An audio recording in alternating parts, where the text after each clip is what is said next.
নমস্কার বন্ধুরা, আমি পায়েল। আমার চ্যানেলে তোমাদের অনেক অনেক স্বাগত জানিয়ে আজকের ভিডিওটা শুরু করছি। আজকের আকাশটা সকাল থেকেই মেঘলা হয়ে আছে আর বেশ বৃষ্টিই পড়ছে। ভ্যাপসা গরমটা আজকে একদমই নেই, পুরোপুরি কেটে গেছে। তো আজকে একটু কিছু স্পাইসি খাবার মন করছে, তো চলো মাকে গিয়ে বলি কিছু স্পাইসি বানিয়ে দিতে। তো এখানে ডিম আর সয়াবিনকে সেদ্ধ করে নেওয়া হয়েছে। ডিমটা সেদ্ধ করার সময় দুটো ডিম ফেটে অলরেডি তার সত্যানাশ হয়ে গেছে। তো কি আর করা যাবে, এই দিয়েই রেসিপিটা কমপ্লিট করতে হবে। এবার আমি একটা রোস্টেড গুঁড়ো মশলা বানিয়ে নেবো। এর জন্যে কড়ার মধ্যে গোটা গরম মশলা, গোলমরিচ, মৌরি আর ধনে দিয়ে ভালোভাবে ভেজে নিয়ে গুঁড়িয়ে নিলাম। তো রোস্টেড মশলাটার পর আদা আর রসুনের একটা পেস্ট আমি বানিয়ে নিলাম। এবার আমি লাল ক্যাপসিকাম আর পেঁয়াজকে চৌকো চৌকো করে বড় বড় করে কেটে নিয়েছি। এবার কড়াইয়ে আমি অল্প পরিমাণ রিফাইন্ড তেল দিয়ে দিয়েছি। তার মধ্যে দিয়ে দিলাম বেশ খানিকটা পরিমাণ বাটার। দিয়ে ভালোভাবে ওটা মিশে গেলে এর মধ্যে ওই চৌকো করে কাটে রাখা ক্যাপসিকাম আর পেঁয়াজটা ভালোভাবে ভেজে নেবো।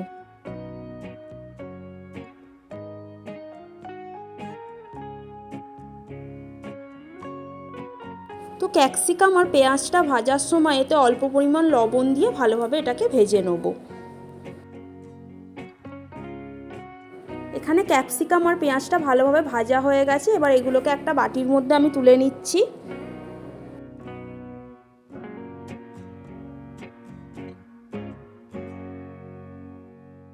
এবার কড়ার মধ্যে বেশ খানিকটা পরিমাণ সর্ষের তেল দিয়ে দিয়েছি, দিয়ে ডিমগুলোকে ভেজে নেব। এখানে আমি 5টা ডিম সেদ্ধ করেছিলাম, কিন্তু 2টো ডিম নষ্ট হয়ে গেছে পুরো ফেটে। 4টে ভাজার মতো অবস্থায় রয়েছে আর একটাকে ভাজা যাচ্ছে না। তো আমি 4টেকেই ভালোভাবে এখানে ভেজে নিলাম।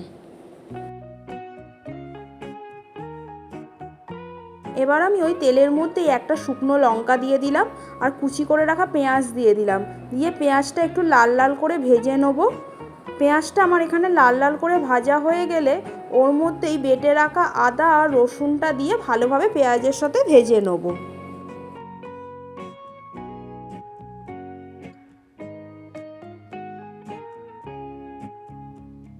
পেঁয়াজ আদা রসুনটা খানিকক্ষণ ভালোভাবে ভেজে নেওয়ার পর এর মধ্যে দিয়ে দিলাম টমেটো কুচি করে রাখা। টমেটোটা ভাজবো, তার সাথে আমি এখানে কিছু মশলা অ্যাড করে দেবো। প্রথমে দিয়ে দিলাম লবণ, তারপর দিয়ে দিলাম হলুদ গুঁড়ো, এবার দিয়ে দিলাম কাশ্মীরি লঙ্কার গুঁড়ো, তারপর দিলাম ঝাল লঙ্কার গুঁড়ো। দিয়ে ভালোভাবে মশলাটাকে ভেজে নেবো টমেটোর সাথে।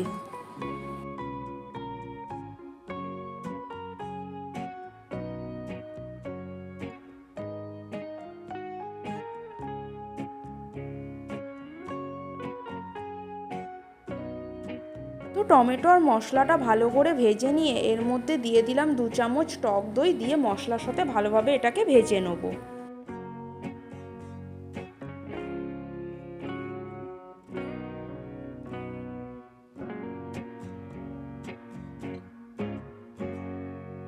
তো এর মধ্যে এবার আমি রোস্টেড মশলাটা দিয়ে দিচ্ছি।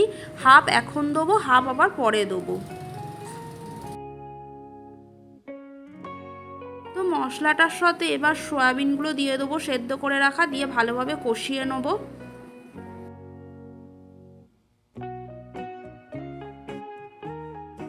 তো সয়াবিনটা কষাতে কষাতে এখানে ভেজে রাখা ক্যাপসিকাম আর পেঁয়াজটা দিয়ে দিলাম, দিয়ে সয়াবিনের সাথেই ভালোভাবে কষিয়ে নিচ্ছি।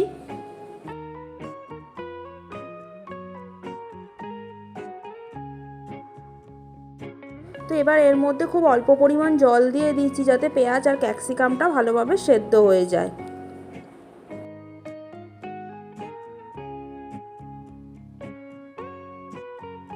তো এবার এর মধ্যে সেদ্ধ করে রাখা ডিমগুলো দিয়ে দিচ্ছি, দিয়ে ভালোভাবে নেড়ে চেড়ে নেব। ডিমটা তো পুরো ভেঙে চুরে একদম শেষ অবস্থায় চলে এসছে প্রায়, কি আর করা যাবে, এটা দিয়েই করতে হবে। তো এখানে আমি অল্প পরিমাণ চিনি দিয়ে দিলাম, দিয়ে ভালোভাবে মিশিয়ে নেবো এটার সাথে।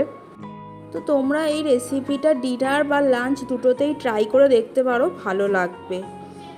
এবার যে রোস্টেড মশলাটা ছিল বাদবাকি অংশটা পুরোটা দিয়ে দিলাম, দিয়ে ভালোভাবে নেড়ে চেড়ে নাবিয়ে নেব।